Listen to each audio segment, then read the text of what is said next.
नहमदुहु व नसल्ली अला रसूलिहिल करीम। अप्रैल फूल मनाने से पहले ये जान लें कि हदीस में आता है, मन तशब्बह बिकौमिन फहुव मिनहुम, जो किसी की मुशाबत इख्तियार करता है क़यामत के दिन इन्हीं के साथ उठाया जाएगा। कहीं आप खुद ही नुकसान में तो नहीं जा रहे। अप्रैल फूल एक दिन, मगर गुनाह का असर हमेशा का। जिस मजाक से किसी का दिल दुखाया जाए, कोई डरे या शर्मिंदा हो, वो मजाक नहीं गुनाह है। हम हंसी के लिए झूठ बोलते हैं और इसे मजाक कहते हैं। जो लोग अप्रैल फूल मनाते हैं वो भूल जाते हैं कि फरिश्ते हर झूठ को लिख रहे हैं, चाहे तुम हंस रहे हो। मगर इस्लाम में झूठ मजाक में भी झूठ ही रहता है।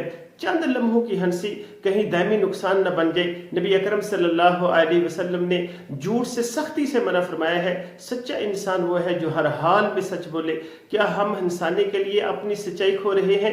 अप्रैल फूल हमें नहीं, हमारे किरदार को बेनकाब करता है। आए आज से सच को अपनाएं और झूठ को छोड़ दें, क्योंकि सच्चाई ही वो रास्ता है जो कामयाबी तक ले जाता है। अस्सलामु अलैकुम।